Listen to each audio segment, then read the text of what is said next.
Oops.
Boker Tov.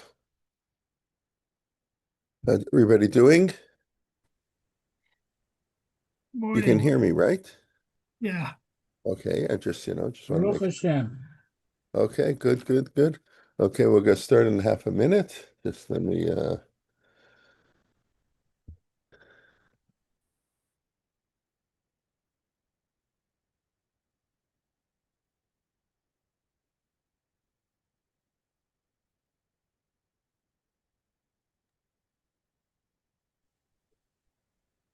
okay, we're doing well.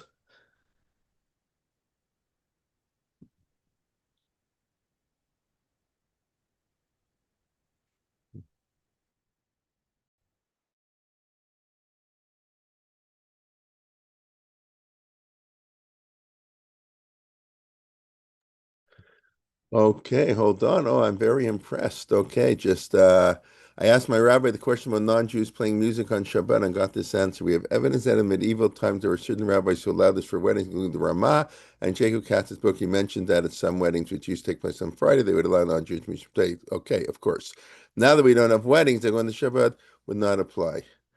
Oh, that doesn't mean, and if we would have a wedding, it would apply. Generally speaking, we can't have non-Jews do. Okay, so I don't know what I'd like to. I don't know what your rabbi was saying because basically he's saying we would play music, just we don't have weddings. Yeah, of course, but it would apply to a Shav Brachas too. But first of all, yeah, we don't do weddings Friday afternoon, but that's not what I was discussing. I was discussing if we would try it, and see what happens if your rabbi would go for it. But okay, but thank you for asking. That is good, right? I just think today would people would go out of their minds. It'd be a reform, and it's nothing to do with halacha, but that's so many things in our community are not there. I don't know what to call it,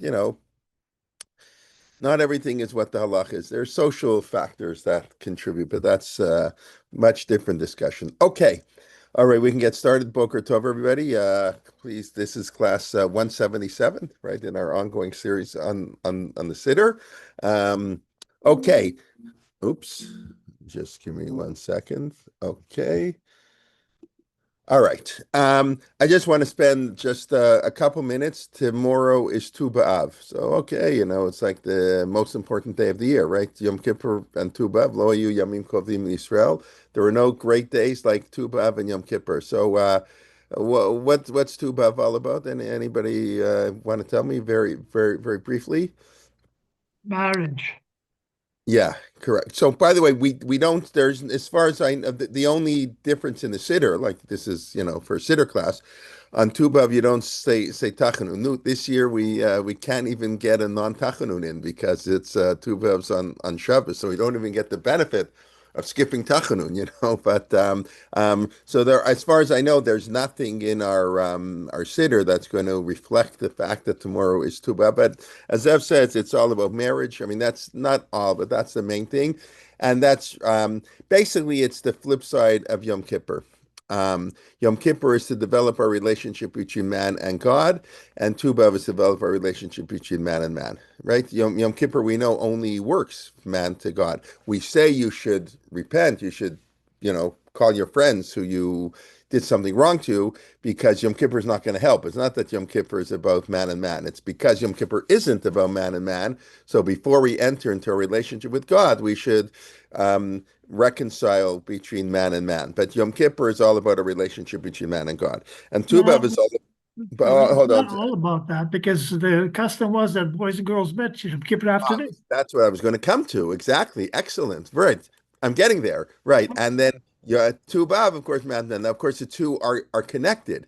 And because you can't really have one with you can have man to man without man to God a little bit. You can't have man to God without man to man, right? So we spoke about, I don't know when I spoke about this, maybe on Tisha B'Av, that right. Obviously, a person can be. You can have secular humanists. And you have great ethical people who are atheists. That's for sure. But you can't have somebody who claims to be a religious Jew but neglects the mitzvot between man and man. That doesn't work. God is not interested in that. So, first of all, the way to come to God is through marriage, right? That's the whole why marriage is so important. So, there's many factors for marriage, but one of them is the spouse helps each other grow. That's what Ezer Kenegdo means, right? Ezer Kenegdo, as the Netziv explains, basically Keneged means against, right? Neged means opposed to. Um, it's one of these, we discussed it, one of these Hebrew words that has opposite meanings. Like neged is to be next to, Keneged, and also means to be opposed to. I forget the term. This came up a number of weeks ago. The cleave, the same word means the opposite depending on the context. But neged means to be opposed to. So the Netziv says that's the purpose of a husband and wife, to be a constructive critic, basically. That Azer, you help the person by telling them what their faults are and telling to improve them, right? We live in Canada. We have apparently like the official opposition. You don't have that in the United States. There's a whole different system of government. But, right, the goal of the official opposition is to critique the government. Now, hopefully the government will listen once in a while. That's another issue.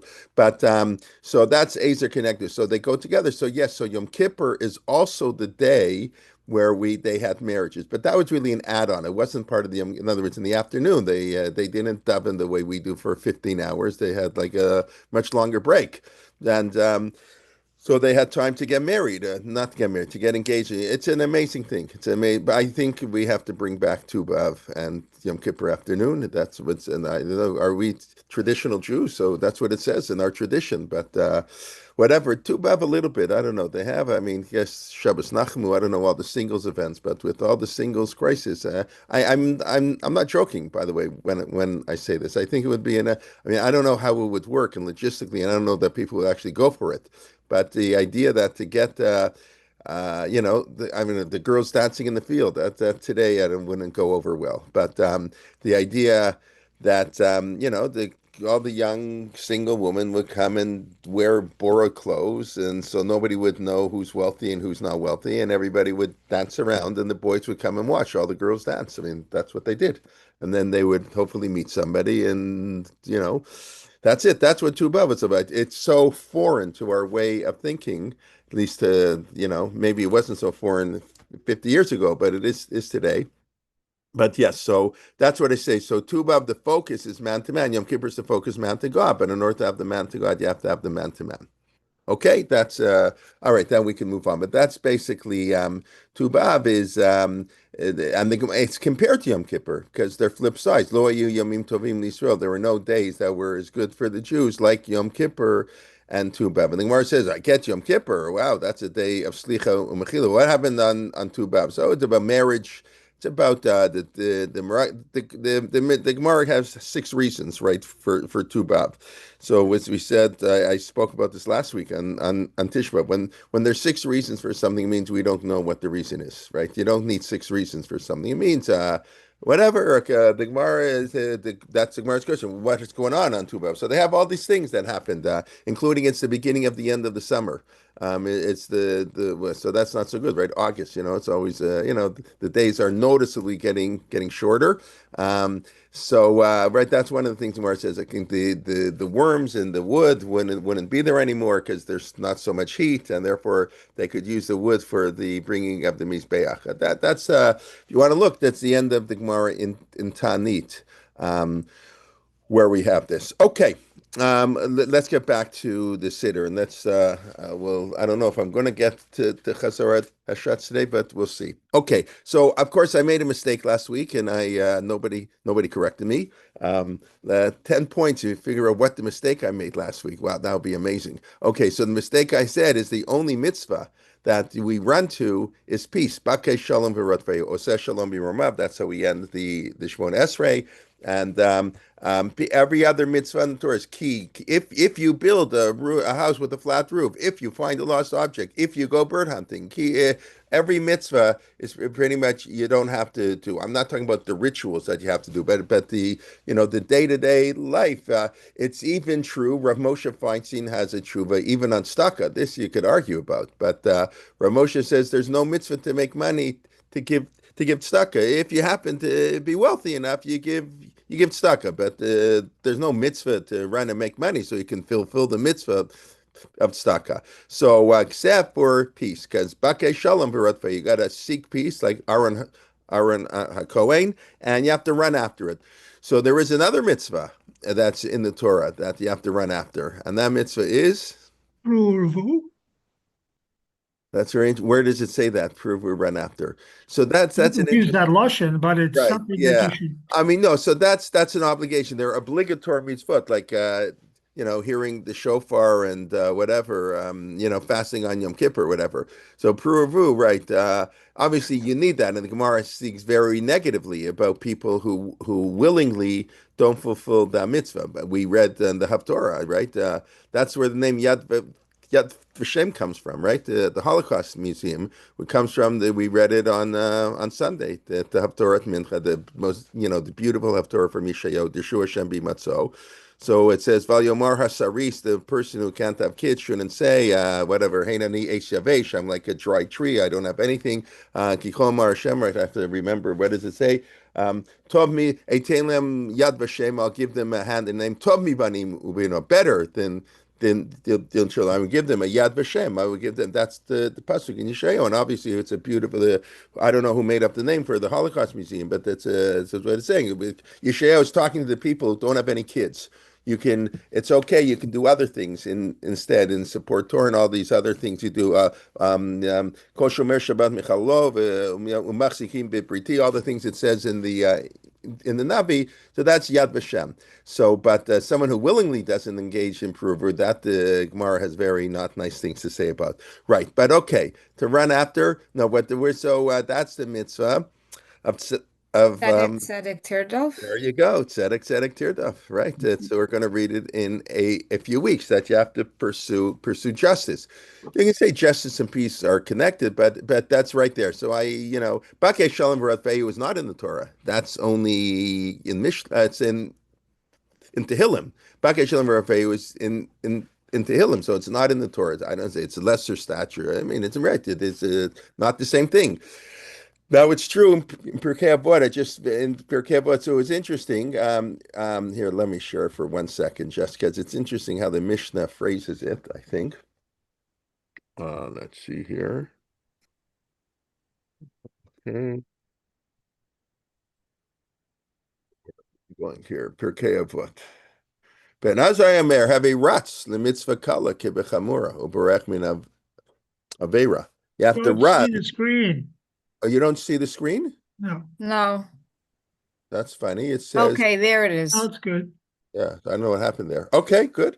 Ben Azayemer, have a rest the mitzvah kala kibachmur, run after a mitzvah kala kimur. Okay, so that's not obviously like it's talking differently. Like yes, we should run after to do any mitzvah, but in other words, that's just an emotional thing. Yes, Jews should always be excited to do mitzvah, and as I always point out, but it's important to point out because people make this mistake all the time. We have mitzvot kalot and mitzvot chamurot. We have light mitzvot and heavy mitzvot. We have less important mitzvot and more important mitzvot. Heavy, you should run to a mitzvah kala like you run to you should run to a less important mitzvah the same way you run to a more important mitzvah. But if they come in calm, you got to know what's important, what's not important. That's not it. You have earlier on in Pirkei Avot, did I show it? No, maybe I don't have it here. Where heavy zahir mitzvah kali, you should be as careful with a light mitzvah. Yes, in theory, all things being equal, we should be excited to do any mitzvah, but it's important to know certain mitzvot are more important, less important. I say that all the time because, I always. I think I mentioned her last week. When I mentioned Rabbi Alpert's talk at Rav Moshe's funeral, that Rav Moshe was equal. Many people are like this. They specialize. They're fantastic in one area, not so good in another area. The greatness of Rav Moshe, that's what he spoke about, was in every area, like he was balanced. Everything, he wasn't great in this area. He was done learning, but but everything, in other areas. Well, I always say people only have X religious energy. We are human beings. We don't have we get tired. We don't have the strength to do everything. So if you're going to waste all your energy on chumras, you're not going to have energy to do the real important stuff.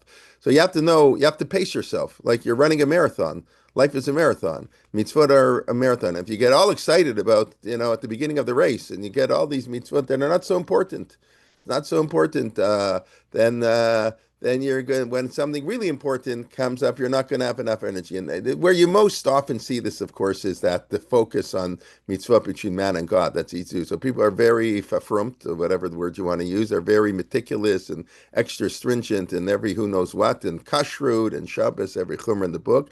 But when it comes to hilchot business ethics or hilchot staka, they're not so religious. They're not. They don't look. They look for kulas. Somebody says this business practice is allowed. Who knows? It's goyim.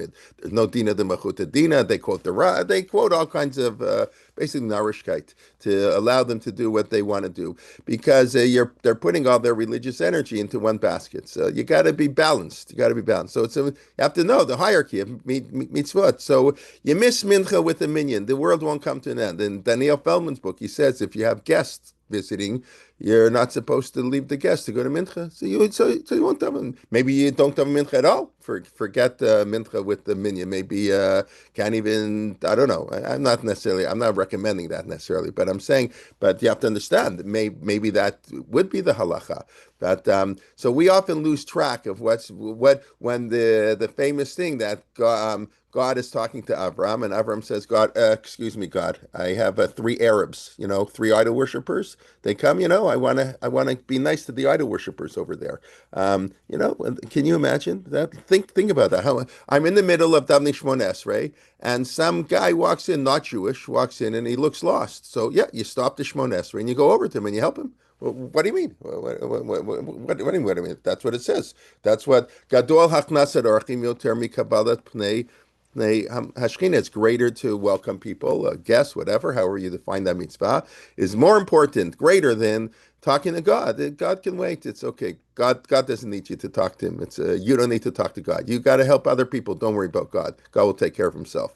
So that's we don't think in those terms, but I think that's how classic Judaism is supposed to work. Where whatever. Okay. Anyways, but that's but so the mitzvah we have to run to are peace and justice. God chose Abraham because he would teach his children stuck home. You don't have to run to shul. I know, yes, you're supposed to run to shul. I guess there's this sort of rabbinic. You go to shul quickly and you come back from shul slowly. Yeah, it's a beautiful idea. Memarim hamachrim latzeit u'memarim lavo. Right, we say that in Kol Mekadesh on Friday night. We're slow to leave Shabbos. We're running there. Of course, obviously we should run to mitzvah, but the concept that mamish you have to seek out mitzvot, you only have to seek out peace and you have to seek out justice. I don't know about the other mitzvot. And the one thing you have to run away from is falsehood, midvar sheker tirchak. Okay, so that was a mistake. Please correct me if I make any mistakes. That's my students. That's the most, that's how I learn. Okay, but anyways, okay, that's but it is interesting to note that the word tirdof, as far as I know, maybe I should really check it in consortia, whatever it's called, that the word tirdof doesn't appear anywhere else by other mitzvah in the Torah. Maybe I'm missing something, but as far as I know, only as Yocheved says, only tzedek tirdof, only running after justice. I'm not aware of any other mitzvah in the Torah that is phrased that way. And the same way, I'm not aware of any mitzvah that is phrased in the same way to run halfway for like that. I know is true because Daniel Feldman has that in his book. So I'm 99.99999% sure that is accurate. Okay. All right. Let's continue. Let's finish up. We ended up, I think, we talked last week. I think we ended up with the idea of the conflict between peace and truth. And we say, Oseh Shalom b'Romav, hu yaseh Shalom, right? That's the idea that God makes peace in the heavens. We didn't really get to this part, but that's what we're driving at. That we quoted the pasuk in Zechariah that the fast of the 4th day, the fast of the 4th, 5th, 7th, 10th months. Tisha B'Av will one day be a holiday. That gets quoted a lot on Tisha B'Av. Ha'emet v'Shalom avo. You should love truth and peace. And as Rav Soloveitchik quotes his father, truth and peace are in conflict with each other. If you want to have peace, if Israel wants peace, they're going to have to compromise. You can't have everything. That's it. You don't want peace. You want truth. Okay, so maybe we're right, but you're not going to have any peace. That's the way it goes. You want to have peace with people, you compromise. That's what it means. People look at compromise bad. No, compromise is good. We're compromise. You're even allowed to lie. We just said you have to run away from a lie, but everybody knows Aaron would lie. To promote peace, you can lie. Okay, not every lie is in the is you have to know what the white lies and it's all kinds of things. But so in the world below, peace and truth are in conflict. But in somehow in the divine world, we don't quite understand this. That's where we're saying, "Oseh shalom b'mramav, hu yaseh shalom." God can make peace in the world. God can reconcile all the conflicts. God can reconcile peace and truth. So that's what we pray for. In Yemot HaMashiach, there'll be, or whether there'll be some reconciliation, and that's Hamet Vashalom Havo, the time when the fast days will turn into festivals because the Jewish people will be worthy of turning those fast days into festivals. That will be the time when peace and met and shalom can somehow coexist, right? There's only a problem between peace and truth because we're fighting with each other. If we wouldn't fight with each other, we wouldn't have to compromise. So peace and truth could coexist. So that's the idea. That's what we're praying for. Oseh shalom b'mromav. The same way in the heavens, God, everything flows naturally. Everything makes sense. It's in the earth we don't understand. We don't have the perspective, right? We all know historians don't want to talk about anything unless it's 50 years. I don't know what's the rule. How many years does a historian need before they can examine at least 50 years? Because you really don't know. Who said this recently? I don't remember who told me this. I mean, maybe it's not a nice thing to say. It was something on the state of Israel. So somebody was talking about somebody, I guess it was in the Zionistic world, and really was talking to someone who wasn't who didn't, was an anti-Zion. One of the rabbis who was opposed to the creation of the state of Israel. Whatever. Said, no, after 75 years, you see, we were right. That was Rav Soloveitchik. God Paskin were right. So he answered, I don't know, 75 years isn't long enough yet. I don't know, maybe it wasn't a good thing. So that's not such a nice, we don't want to hear such a thing. But the truth matter, there is something to that. 78 years is not the lie, is a very short time in historical perspective. And we don't know yet the impact on the Savior. Obviously, we believe, I assume everybody here in this class pretty much says Halal on Yom Ha'atzmaut, and we believe in the career, but there's some negatives that came out of the state of Israel. I remember when I was in Yeshivat Hakotel, there was I forget his name, but he was an older. I mean, it was like a prominent Talmud Chacham. I forget. He was a prominent Talmud Chacham, and I was told that I don't know, on Yom Ha'atzmaut, so I don't know which was which, the morning or the evening. One of them, he would mourn all the terrible things they took the Moroccan Jews and made them not religious. And right, I told you that about our tour guide in Morocco is the 10th of 11 kids. And his older brothers are like 10, 15 years older than him, or the Israeli government came to Morocco, took them to Israel, and their father finally, Moroccans for 2,000 years went to visit them in Israel, and his kids were all Amachali Shabbos. Boy, did he curse out Israel. This for 2,000 years, I raised my kids to go to Israel to become Amachali Shabbos, so he refused to let his other kids go to Israel. It's not there. He's not totally wrong. I mean, maybe he's 100% right if that's going to happen. So there is what to criticize, of course. So yes, they took a whole community and they made them non-observant. They did other wonderful things, fantastic things, or amazing. But so he would mourn at night and he would say hello in the morning. There's something to that idea. But okay, anyways, I'm going to get in. All right, Calvin, Yes. I don't understand this term Bibroimov. Is he talking about the heavens? Is that physical Yeah, heavens we're talking about in the or heavens. spiritual heavens? No, I think in the heaven. Oseh shalom b'mromav. We're talking to God who makes peace in the heavens, whatever that means, with the angels. The way the commentary explained, there's this angel and that angel. I don't know this stuff, right? Because what's the Gabriel and context? Michal, and we say it on Yom Kippur. Gabriel miyamino, Mismolo, and we know, of course, in Kabbalistic literature, right and left represent very different ideas. But yes, in the heaven, you have all the midrashim that this angel argued this. Why do you create man? Why don't create man? Why do you give Moshe the Torah? You shouldn't give the Torah. So there are all these fights in heaven between all the angels, and God can bring peace between all of them. That's the sort of idea. God is the mediator in heaven. Oseh shalom yiramav. Hu yaseh shalom aleinu v'al kol Yisrael. So we should have peace down on earth too. So this is really a messianic idea, which is why we immediately follow it with Yehi Ratzon Sheibana Beit Hamikdash. This is tied into I mean, we're going to get there, but that's another a link between that and the building of the Beit Amidah. That's what I think it means. Do you have another interpretation? Well, no, angels are like robots. They don't have any free will. So what do you mean? They're arguing. Doesn't make any sense. I don't know what it means. I don't know what an angel is, so I don't know what the whole thing means. Like but no, we that's our tradition. We sing Shalom Aleichem. You sing Shalom Aleichem on Friday night. So we have the one angel, who is saying bad and good, right? That's why we have two angels, right? The famous thing, two angels. This angel wants us not to do mitzvah. This what do you mean? Yeah, every angel has a purpose. Three angels came to visit Avram. Every angel had this one to heal him, this one to tell him Avram's going to have a kid, and this one to save Lot, right? Every angel has their purpose. Yeah, So but that's not conflict. yeah, that's not okay, but so we have this idea the angels are in conflict with each other. I don't know what it means. Whatever it means, it's who right. I don't worry about the angels. I worry about on earth. So where we should have peace on earth, right? Uh, God can take care of the heavens. That's not our responsibility. But anyways, okay. So that's what we're saying. Shalom Imrav, that God should bring peace. We should have peace, like please God in earth. Okay, just a couple of things to add. V'imru amen. Shalom Imrav, Shalom Aleinu v'Kol Yisrael, v'imru amen. So this is very interesting. So many of the commentaries point out this is a mistake. You should not say v'imru amen. Why shouldn't you? I mean, we all say it. I'm not saying we shouldn't say it, but there were some saying, no, this is a mistake. What is the mistake? Why Maybe shouldn't you're you not say supposed to Maybe it v'imru say was amen on originally your own just bracha. instructions. I'm sorry?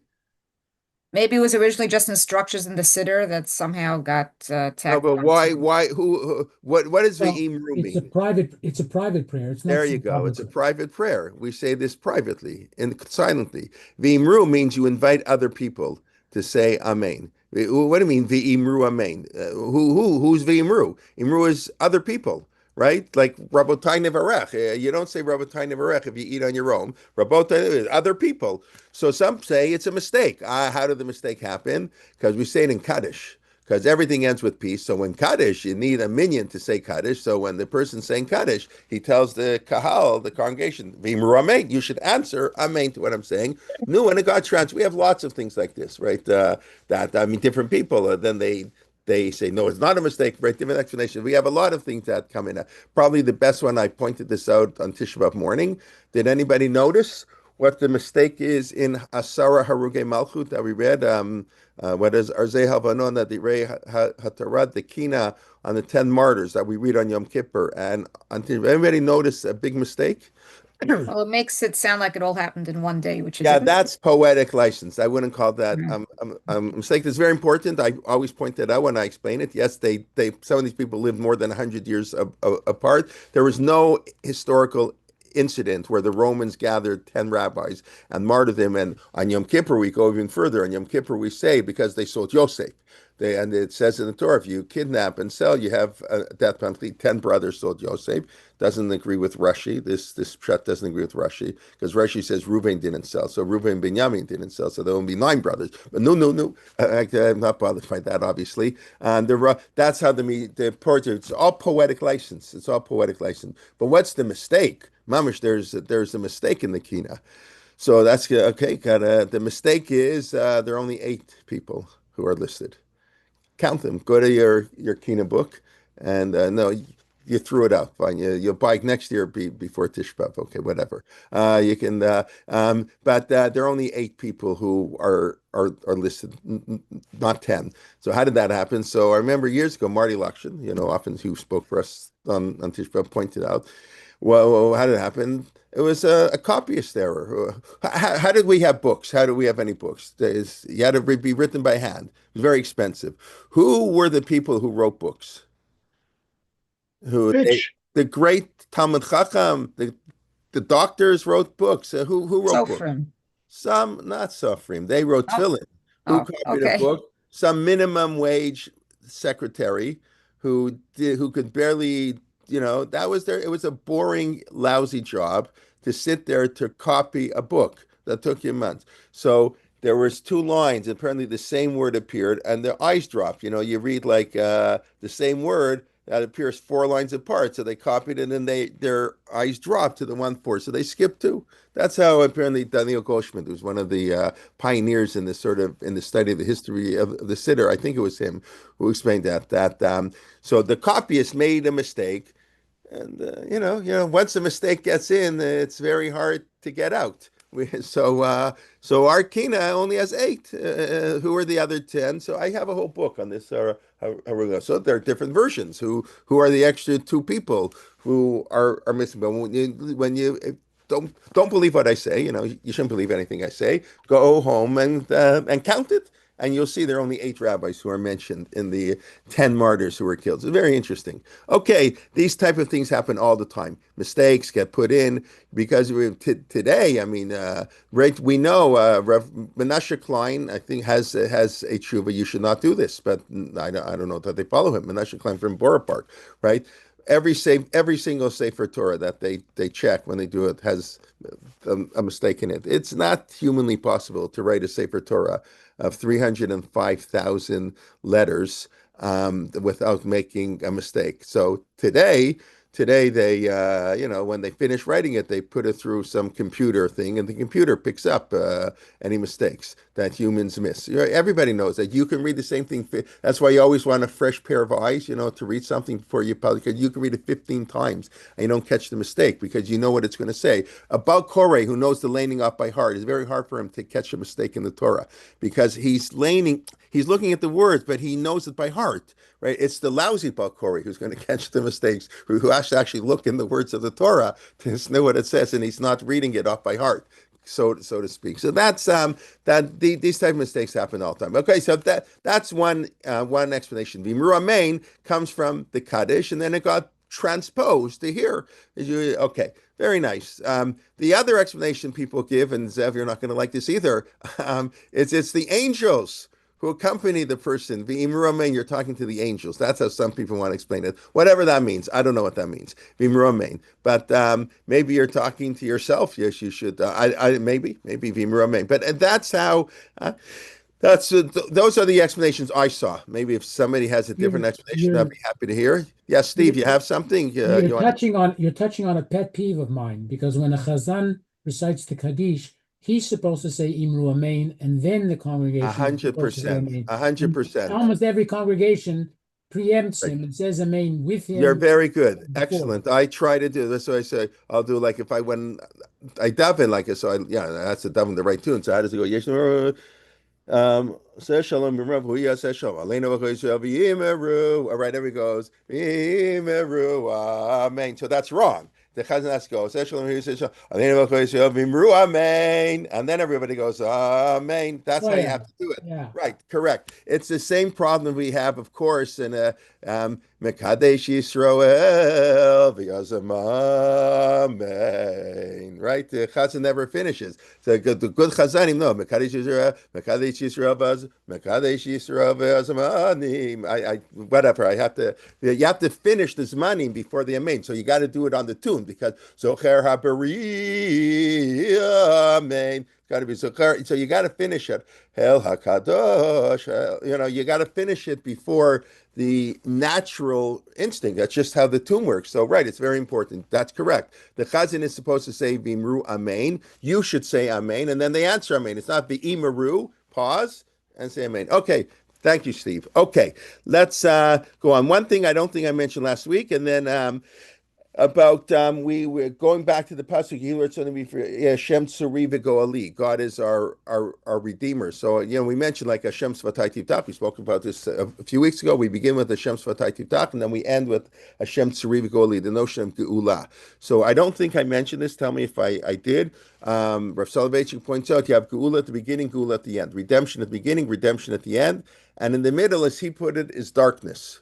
In other words, we came in, we mentioned, we're talking about Egypt, leaving Egypt, and God redeemed us. They're sort of on a high. Then when we pray, right, that's Rav Soloveitchik's experience, where nobody's, who are we? Who are we to pray? We're nothing, except, so you go from a state of redemption to a state of darkness, but then as you end the Tila, you go back to Gula. That idea reminded me of something I mentioned in the past on Shimshon Raphael Hirsch's, I think, beautiful explanation of why the day starts at night, right? Why does Shabbos start on Friday night, right? Everybody knows that, and a Jewish day starts the night before. What a lot of people don't know is that is only true. Only true. It's true everywhere except in the temple. In the temple, the day starts in the morning. That makes a lot of sense.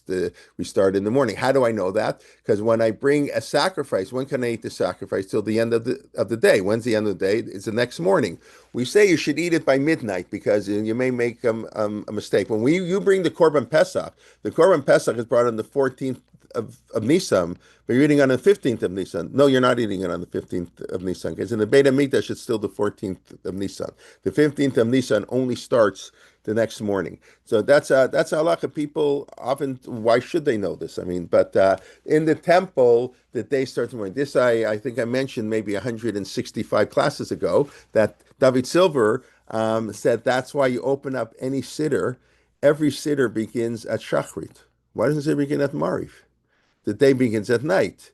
Okay, whatever it's a convention, but I think it was a beautiful idea, because tefillahs we're going back in the Beit Hamikdash, and the Beit Hamikdash, the day starts in the daytime, so we begin at Shachrit. Shachrit is the first prayer of the day, right? What's Mariv? Mariv is because there was no sacrifice brought for Mariv. The fats from the earlier in the day were burned at night. So that's the exact same thing. It's the same day. It's not you're burning it the next day. You're burning the fats from today's earlier sacrifices to later. So Shimshon Hirsch explains, why is it? Well, what is this thing? What here we start at night, and there they start in the morning. Who cares? Like, why can't we make it united?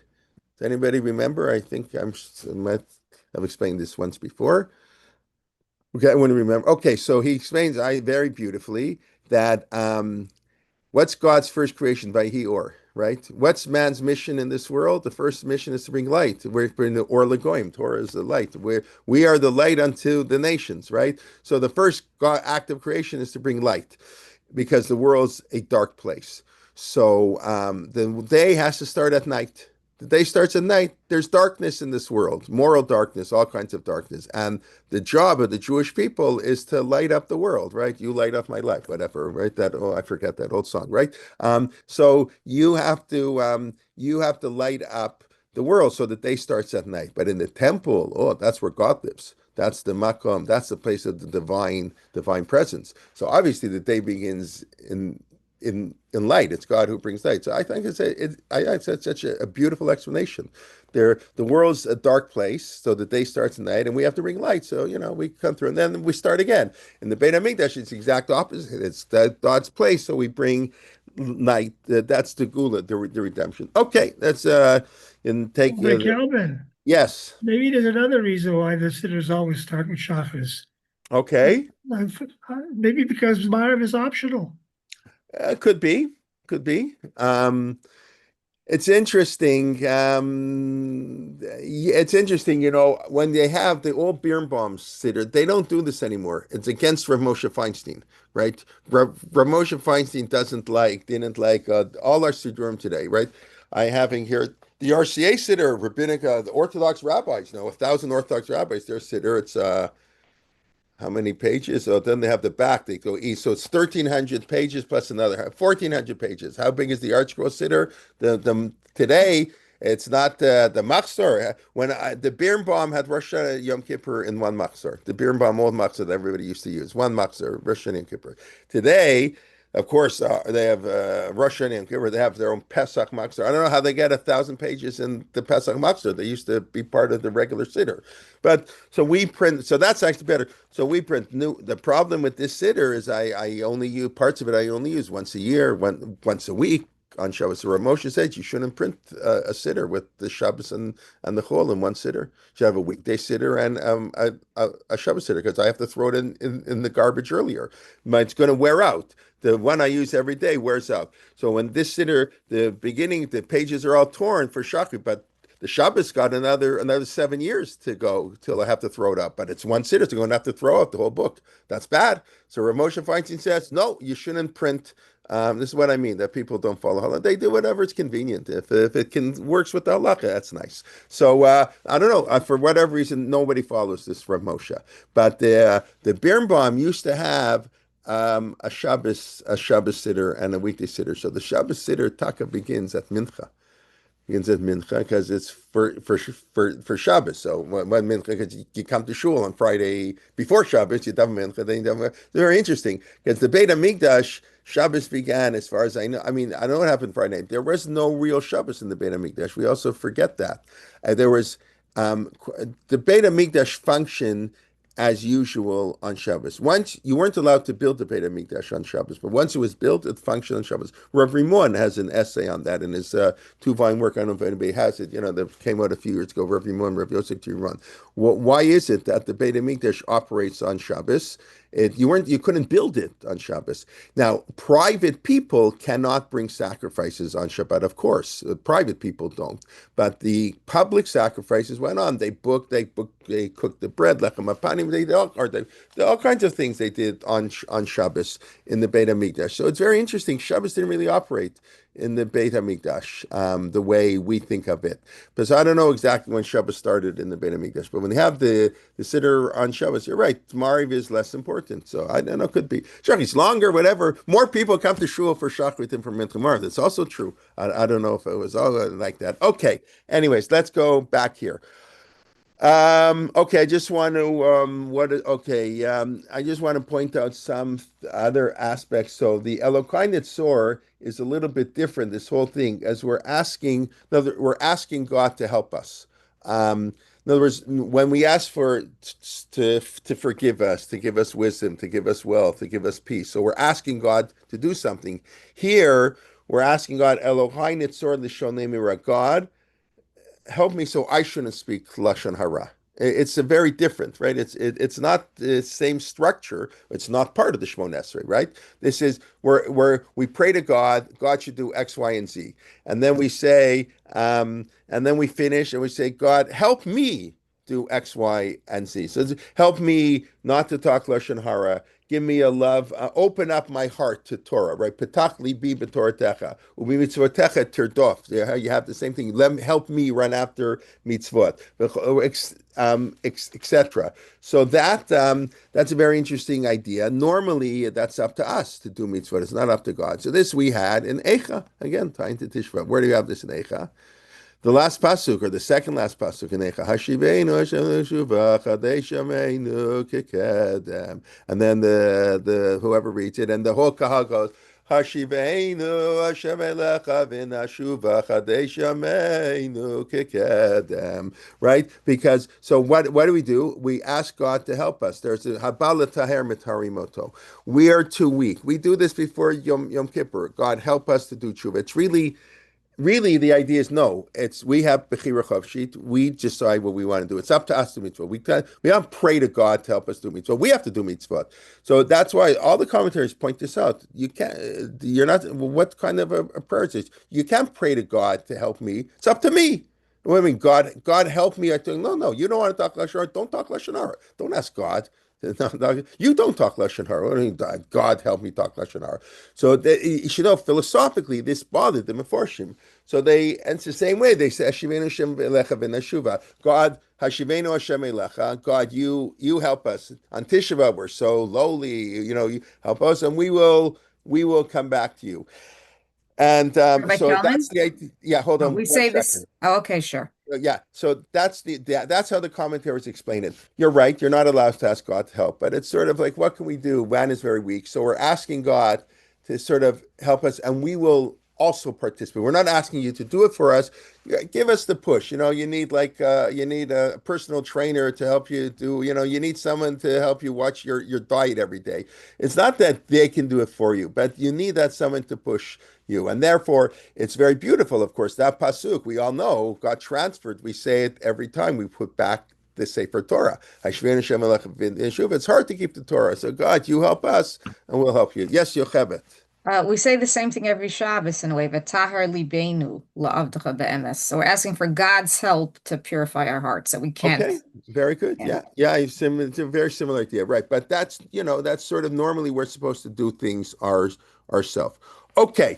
Now let's discuss very briefly the 3 steps we take backwards, right? Why do we take 3 steps backwards? say, well, why did we take 3 steps forward, right? It's sort of the reverse. We took 3 steps forward at the beginning of Shemona Esrei. By the way, as far as I know, there's no mitzvah to take 3 steps backwards so you can take 3 steps forward. In other words, what does everybody do? I don't think so. I think that's just what people do. I think you can stand still and take 3 steps forwards and start the Shemona Esrei. People ever take 3 steps backwards? 3 steps backwards? No, that's the end of Shemona Esrei. Then they take 3 steps forward. So I don't know why exactly people take 3 steps backwards at the beginning. At the end, right? You take 3 steps backwards, and then okay, there it makes sense to go forward again. But why do we take 3 steps backwards at the end of Shemona Esrei? We're leaving God's presence. Okay, so that's the standard reason, right? We're leaving God's presence, and therefore what? We're leaving God's presence. We have to slowly go. Like some people have the custom when they leave the kotel, you have to walk backwards, right? You just walk out very, you don't just turn your back. You don't turn your back on somebody, right? You walk out. So we're leaving the divine presence. And then with the 3 steps forward, we're going back to now our regular habitat. There's some people, I don't know, I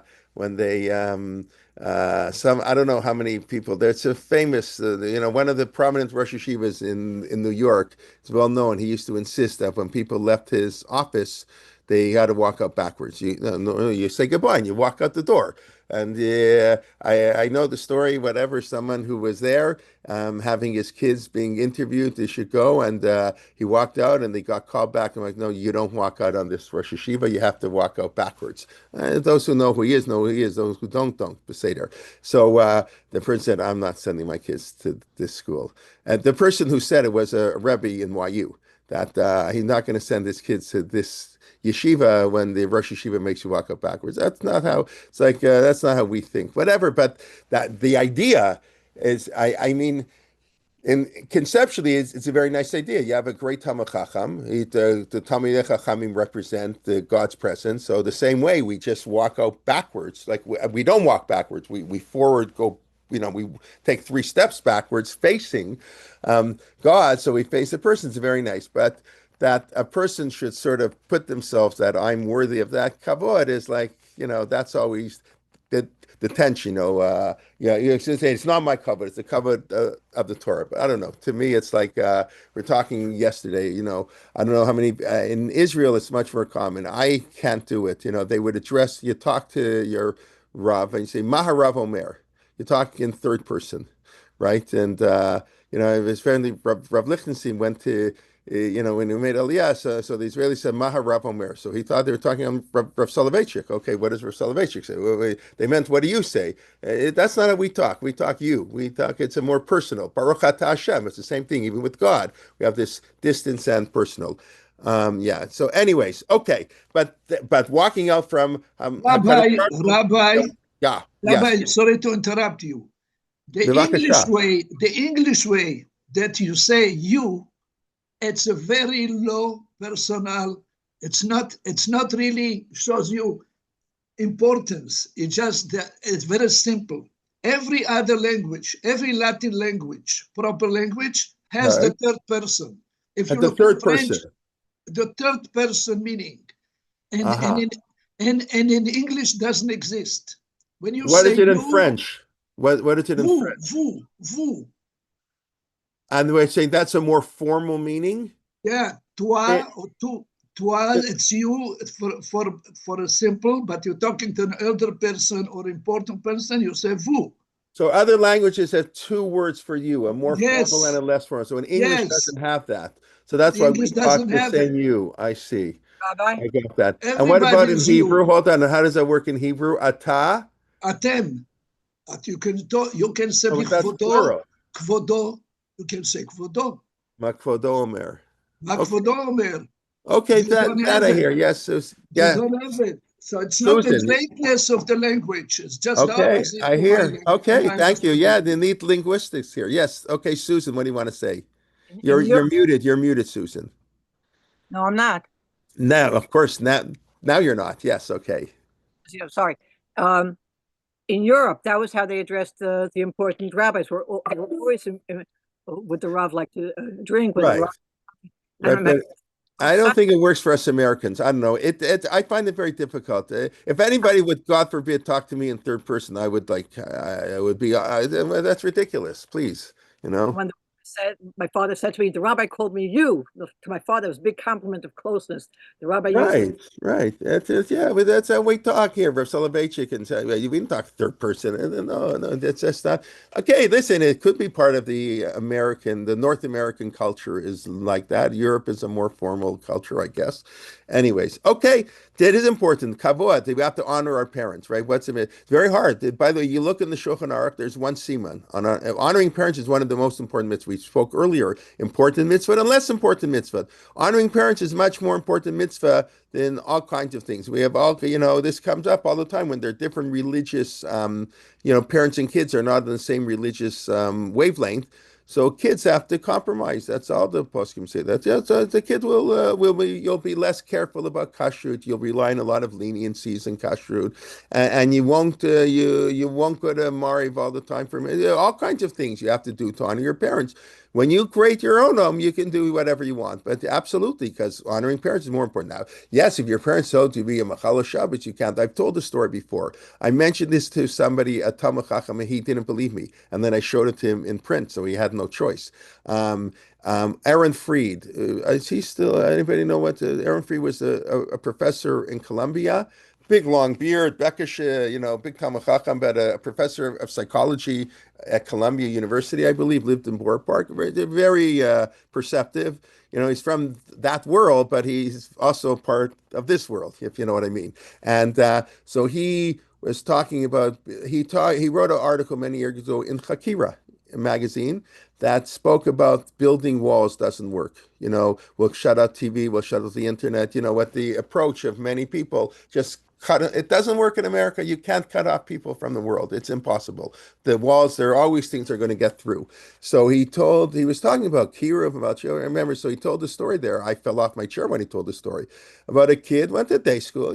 Parents are not religious. Parents are, our tradition. Parents would would drive to a conservative school. That's actually is pretty religious today in America, in the non-Orthodox world. Parents would drive to a conservative shul on Shabbos. So they sent the kid to the community day school. No, the kid gets turned on. He's in grade 4. He gets turned on. Mommy, let's keep Shabbos. The parents say, okay, they call the principal, yeah, we sent you to school. Don't be too religious. We don't want you to become too religious. So the kid refused to go with his parents in the car on Shabbos. Everybody knows the Rashi. Your parents tell you to be Mechal Shabbos. You can't listen. So parents went to speak to the principal of the school. And apparently he was a student of Rapam, the principal, and obviously what's the principal going to tell the parents? Yeah, the parents don't, yes, I guess the parents wanted to tell the kid to drive with us on Shabbos. So parent, let me hear. Anyways, the principal called Rapam, and Rapam told him, you tell the kid to go in the car with his parents on Shabbos. So the principal fell off his chair. Well, we didn't tell the kid to go in the car on Shabbos. Kids below bar mitzvah. Doesn't have to, it says no chiyuv to keep Shabbos. Kibbud Avim is more important. And they add into the fact, I don't know, he didn't publish the whole tshuva. I don't think Rapam wrote a tshuva. He just told him. And it's not clear that being a passenger in car is any violation of Shabbos. So I want to be a passenger in the non-Jewish taxi, right? That's Soloveitchik. People ask that. You're in Russia, can you go? They're heterim possibly for that. So that's something that unbelievable. So that's a gadol b'Torah. So Rapam told him, you tell the kid to drive with the parents on Shabbos. Now, I don't know what he would have said if the kid was over bar mitzvah. I'm not sure. Maybe he would have said it based on that being a passenger in cars not really a prohibition, or maybe he said no, that he can't allow. I don't know. But the kid was below bar mitzvah, and in this particular story that it was told, but it doesn't always happen this way. The parents saw the dedication of the child, so the parents eventually became Shomer Shabbos. There was an Orthodox shul within walking, whatever. They walked there, then they moved. I don't know it worked. But that just shows you to know when mitzvah kala drive going as a passenger in a car on Shabbos below bar mitzvah. No. Obvious and honoring parents. It's way more important. That's unbelievable. We don't think that way. So that's why it's very important to have a mitzvah kala where I'll put in a semi plug. My podcast this week on the Ushmartem. I spoke about what I consider like one of the most important psukim in the Chumash and one of the most neglected psukim in the Chumash. Why do you keep the Torah? Moshe says, because it's your wisdom in front of nations. We're going to read it on Shabbos, and the Torah says, "Vamru, Akayim." Rakam Chacham ben Avon HaKoyzet. This nation is such a smart nation. Shmartem vasitem ki chachmatchem ubinachem le'neimim. Keep the Torah because it's our wisdom among the nations. The Gemara derives from here that Jews have an obligation to study science. Is what it says in the Gemara. So I don't even understand how people can be against the study of science. It's a mitzvah in the Torah. It's a mitzvah. And the Gemara says it. 75a in Shabbat. If you don't believe me, I can show it to you afterwards. That the Gemara says to muscle. You have to study science because that's the wisdom of the nations. But I point out that in order to, so Jews are tasked to be the moral leaders of the world and the science and the, Torah Mada. We have to be the leaders in Torah and we have to be the leaders in Mada. The startup nation, to be a startup nation is a mitzvah in the Torah. Israel fulfills the mitzvah of Chachmatchem Ubinachem Le'neimim, where the world's water superpower and the technology and medicine, that's all fulfilling Moshe's reasons why we have to keep the Torah. That's what Moshe says, keep the Torah to impress the nations of the world. But in order to be, and then you have to be the moral leaders. We have to be an Or Lagoim. But in order to be a moral leader, you have to be a wise person. You have to study science. You have to have economic data. You have to, in order to make wise decisions, right? I don't want to get into, you don't fire the head of the labor board because they give you bad numbers on the job. You shoot the messenger. I'm sure everybody knows what I'm talking about, right? They didn't like the numbers. The president didn't like the jobless numbers, actually, so he fired the head. I mean, it's unbelievable. No, we work on expertise data. We work on data. So in order to make moral decisions, they two go together. That's what I'm saying. In other words, it's very nice. I'll be from. No, you have to know what's mitzvah kala and kibbutz mor. Most people wouldn't think go in the car with a kid can go in the car with his parents on Shabbos. Yes, that's the moral choice. But you need wisdom. You have to study. You have to study. And often you need to know scientific wisdom to know what is allowed, right? All these end-of-life issues, all this medical stuff, even economics. I mean, Aaron Levine, Alav Shalom, Zecher Tzadik, the Bracha, the one who almost basically invented the field of Jewish, economics and Jewish law. And he would often explain, he would say that you can't, he would show us Gemara, he says, the Rosh understood economics. And this other people, if you don't understand economics, you can't understand some of the Gemaras in Bava Mitzvah, Bava Kama. Because it's based on pricing, when the Gemara talks, it's based on economic theories that some of which have, being saying, and if you understand economics, they come much more alive. So in order to make the proper moral decisions, you have to have the proper right decisions. I don't know anyways how we got into this whole thing, but that's a very, very important idea. Having mitzvah, we're asking God to help us, right? We have to help ourselves. And we have to know what's the important decision. We have to put the right hierarchy in our mitzvah. I forget what the original trigger of this point. Okay, we're talking backwards, forwards, going into our thing. Okay, just let me quickly. Okay, Shalom Rav Geula. Why do we end off Yehi Ratzon? I think we'll pick up on this a little bit next week, but just one idea, maybe. Why do we end up? We said V'imru Amen, and as Steve pointed out, the Chazan should say V'imru Amen, right? Whether it got transferred from Kaddish or not, whatever it is, when the Chazan always says V'imru Amen, he should say and say Amen. He say and say. Okay, I don't think it's the end of the world. Like V'imru, everybody says Amen. It's not like. It doesn't lose its whole meaning. Like it's not, you don't have to go to war over that battle. But the more correct way, I would say, I wouldn't make it like it's not you're not Yotze. I wouldn't say that, But anyways, why do we end off a second ending, right? Elokai Nitzor is sort of a postscript to Shmon Esrei, and then we have a postscript to the postscript, and then we'll talk about the postscript to the postscript to the postscript, which. It's Tachanun, but that we're not up to yet. That's the postscript to the postscript to the postscript. It's also all connected to the Amidah, right? The Tachanun is an extension. The Amidah will get there in a couple of weeks, please God. Why do we say Shehirat Sumach V'Nachar Shamon Kenu Hukvenu Sheibana Beida Migdash B'Mheira B'Yameinu? And of course, if you remember, we also say that after Rabbi Yishmael Omer. We actually say this twice. every day, which is very fascinating choice. We say Rabbi Shmuel Omer the 13 principles of how to interpret Torah. You hear it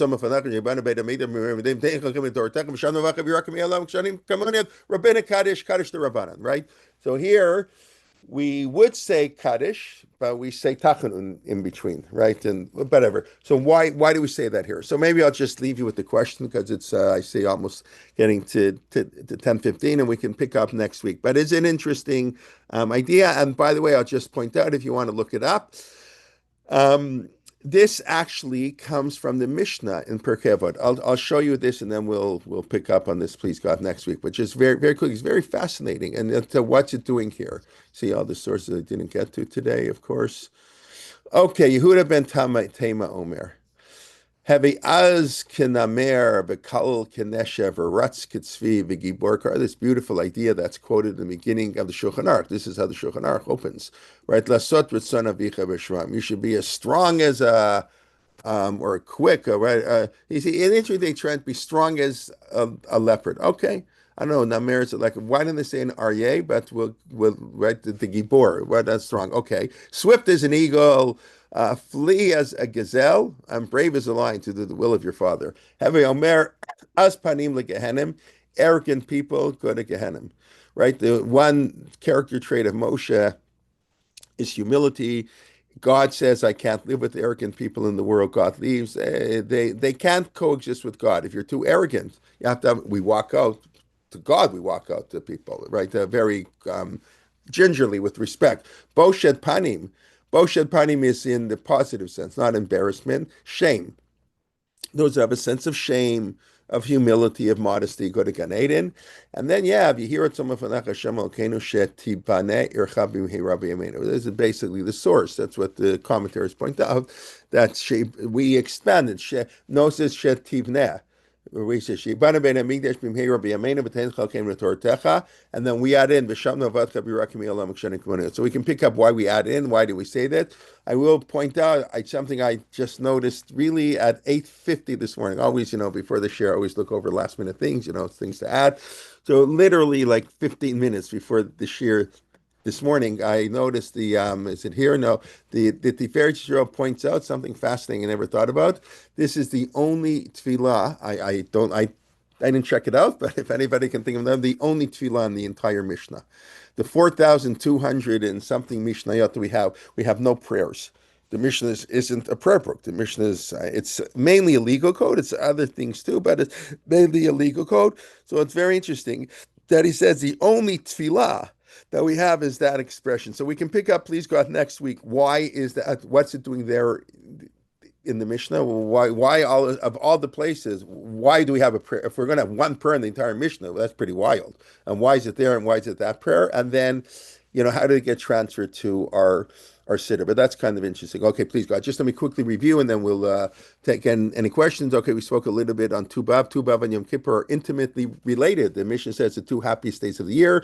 Yom Kippur focuses on our relationship to God. That's what Yom Kippur is all about. That's why we have to ask our friends for forgiveness before, because that doesn't work. Forgiveness, God doesn't forgive us for our sins, right? God doesn't help us do it. We got to do it ourselves. We got to ask for forgiveness.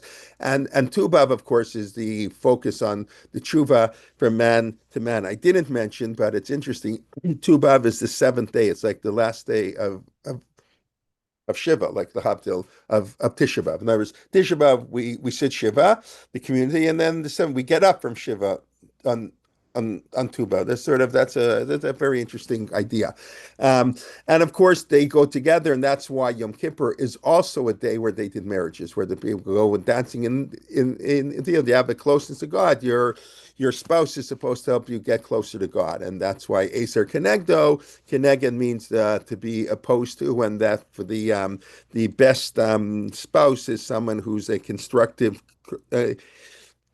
critic. Then we spoke about you have to run after not only peace, you have to run after justice. That's why God chose Abraham, because he will teach his children. Tzedek Tirdov. Of course, we on a very nice level, we run to all mitzvot. Yeah, of course. That's just for I don't want to say it's a homiletical idea, but it's, I mean, yes, of course, every mitzvah, even the light mitzvahs we run to, just like the heavy mitzvah, but the mitzvah that we actually have to seek out to do, that's a generic comment. Those are the mitzvahs of peace and staka. We spoke about geula, why did they redemption at the beginning, redemption in the end, darkness in the middle. That's what we approach God. We're nobodies. We're meaning. That's Rav Soloveitchik's whole essence of prayer. Not everybody agrees with Rav Soloveitchik's sort of conception of prayer. The man's a nobody, and we can't do it on our own, etc. But that's how, of course, Rav Soloveitchik in many places goes through prayer. And he said the idea of Rosh from Real Hirsch, that the idea of night, that the day begins and ends at night, because our job is to bring darkness to this world. That's the first thing God created, Vayior. So that's a mandate for man. We have to create moral light in this world. And but in the temple, where it's God's dwelling place, the day, of course, is going to start when it's already is daytime. We said the strangeness of Elokai Nitzor, that we're asking God to do something for us. Normally, that's up to us to do it, but we're allowed to ask once in a while for help. Normally, we got to do it, but we want to purify. God will help us. So that's how we said in Eicha Hashivenu Hashem Alecha V'Neshuva. We ask God, and we'll do our part. So God help us not to talk lashon hara. And then Yochai pointed out Tar Libenu Lav Lechav. This idea we spoke about V'Imru Amen. Is it a mistake? Really, you shouldn't say V'Imru Amen here, and it got transferred from the Kaddish, which is interesting. Or you could say, no, it's talking to the angels. Or I kind of like the idea we're talking to ourselves. I kind of like that idea. I didn't see that anywhere. But V'Imru Amen, who are we talking to? Normally, you're not supposed to talk to yourself, but or whatever, but we all talk to ourselves. So we're talking to ourselves, that this should be Amen. But I don't know that that's the standard understanding, but that's we have. And then we'll pick up next week, please God, on the why we sort of throw in this stuff of building the Beit Mikdash and its source from Pirkei Avot. Okay, let's just see any comments here. Okay, we talked about the organ that was before. What's the title of the book? Give me 1 second, you'll have it. I'll see if it's here and I'll take a look. I haven't read it, by the way. I have lots of books that I haven't read, so I do apologize, right there. But at least I have it. Okay. The early editions of the Conservative Daily Siddur started at Mincha. Really? That's interesting. Really, started Mincha. Wow. Okay, I have to check if I remember that. Okay, well, Old English has walking up backwards. Yeah, okay. Old English has the respectful third person. Oh, thee and thou. Okay, thee and thou is used in St. James Version. Okay. Any comments, questions? Otherwise, thank you very much. And okay, we'll Rabbi Liebtag on Sunday morning. I mentioned yesterday, of course, we're putting the final touches on our Elo program, and Yocheved, wait 1 second. I'm going to take a quick look if I can find the Asar Harugim Malchut. I'm not sure I can find the word. Give me 20 seconds.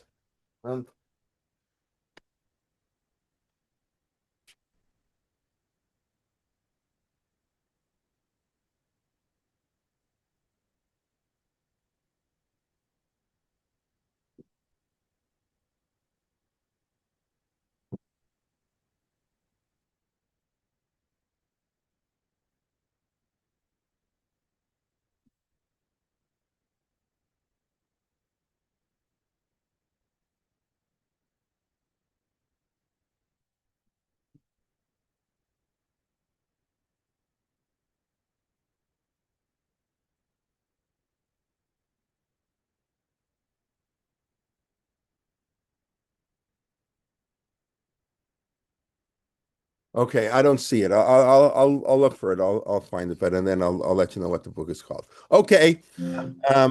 Sorry. Bye. Yeah. Okay, thank you. No Marty. problem. Yeah, I'm Have a sorry. good- I have to find it here because like I say, I've never read it. I just have it. It's some Moserov cookbook. I don't remember who wrote it. Is it here? It's got to be. Okay, I'll hopefully I'll find it soon. Anyways, yes, Marty, what do you want to ask? Rabbi, a number of weeks ago, already, maybe a couple months, you were asking about the Donan book, and you said it may not be in print. Right. It is in print? Not only is it in print, there's even a Kindle edition. I know. Yeah, this is the Donan book to Pray as a Jew. I know where my Tipiachu is. Yeah, okay, I'm glad to hear. Yeah, Most people today have never heard of the book, I think. I think today you don't hear the book. When I was growing up, it was like one of the best books. It's an amazing book. I mean, it's basic. It's an introduction, but it's excellent. It's a basic introduction to Judaism, to be a Jew. It's a wonderful book. But I don't know anybody who's read the book in the last 30 years, I never hear anybody ever mention that book. But someone just said to me that she thinks that all of his books on print. So the Okay, I'm sure. Yeah. I don't know. Yeah, what goes in print, what goes in print. That's doesn't often have to do with the quality of the book. It has to do with the publisher's perception of where they can make a profit, right? I read either Nesson Sherman or Meir Slotowich. I forget which one. It was probably Nesson Sherman. They're art scroll people who said anybody who says don't judge a book by its cover wasn't in the book publishing industry. It's that's how people judge books. So you got to that's book publishers are out to make a profit. Even Art Scroll printing and Corinth version, they only print things they think they may get donors to help publish it. Obviously, they're not going to make money on selling the shots on its own, but they're not going to print a book if they don't think it's going to sell, no matter what the book is like. That's the way the world works. I was very wanting. I discovered just last Sabbath. I bought these recently. I bought this Steinzer Hummus. Oh, the Steinschel's Chumash. Yeah, I have it right here. Now, Yeah. one The pages are too thin. It's hard to use. I don't like it. They make the pages too thin, so they're hard to turn, but okay.